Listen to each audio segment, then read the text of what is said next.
Bonjour à tous, c'est Zimbabwe. On se retrouve pour un nouvel épisode de qualité. Eh oui, c'est parti pour le 21 octobre. Aujourd'hui, c'est l'anniversaire d'une célèbre bataille. Je ne pouvais pas ne pas en parler. La bataille de Trafalgar, donc qui a eu lieu le 21 octobre 1805, évidemment qui se déroule durant les guerres napoléoniennes. Évidemment, on a l'Empire français dirigé par Napoléon Bonaparte qui souhaitait envahir l'Angleterre.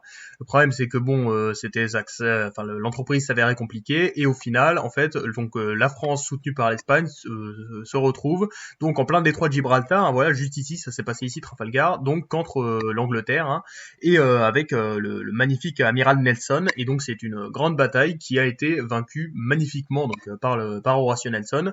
D'autant plus qu'ils étaient en infériorité numérique et vraiment c'est une bataille incroyable. D'ailleurs, on a Nelson qui est mort pendant la bataille et du coup ça a contribué à forger sa légende à cet homme. Et vraiment la bataille de Trafalgar, évidemment, du coup c'est la grande victoire britannique et du coup les Français ne peuvent plus envahir l'Angleterre.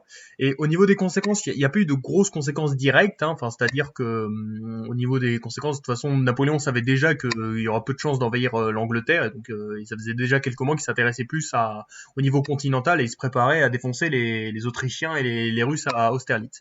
Mais si la bataille de Trafalgar a eu des conséquences, c'est au niveau politique, c'est-à-dire que ça a vraiment marqué donc la suprématie de la Royal Navy, de l'armée britannique, enfin de la marine britannique sur la mer, quoi. Et vraiment pendant une centaine d'années, c'était vraiment l'Angleterre qui était la plus grande puissance maritime au monde, et que ce soit dans les pensées et dans la réalité. Donc vraiment une incroyable victoire britannique. D'ailleurs c'était un jour de fête nationale, c'était le Trafalgar Day, donc vraiment une bataille très importante pour l'histoire de l'Angleterre et aussi pour l'histoire de la France, même si on préfère l'oublier.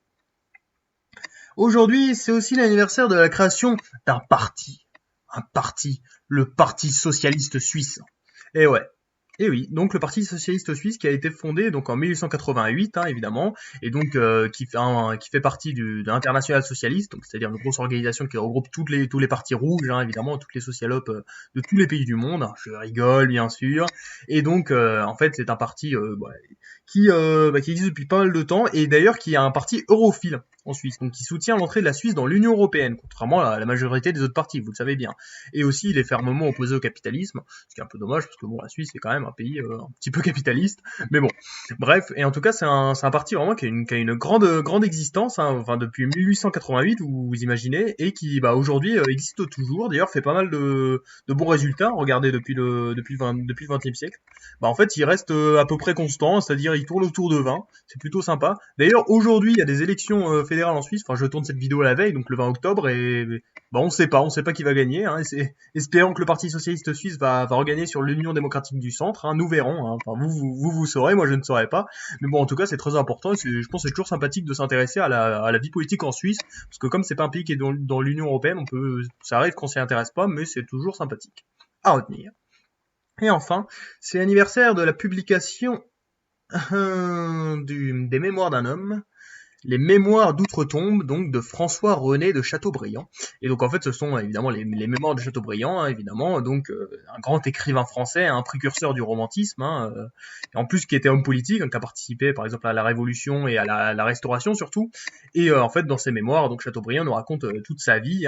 Voilà, il a commencé la rédaction en 1809, donc pendant 40 ans. Et en fait, la particularité de cette œuvre, c'est qu'elle a été publiée post-mortem, donc après la mort de Chateaubriand. Et donc vraiment, ça a été, c'est considéré comme le grand chef-d'œuvre de Chateaubriand, vraiment une œuvre magnifique qui a marqué la littérature française, où il parle de son enfance, la Révolution, son voyage en Amérique, Napoléon, bref, plein de trucs, et vraiment, d'ailleurs il s'est inspiré de Rousseau et de ses confessions, mais vraiment un truc magnifique qui marque la littérature française, donc à retenir.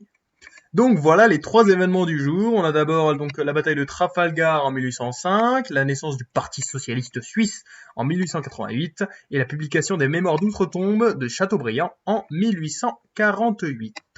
C'est à Zimbabwe. Merci d'avoir regardé. Bisous.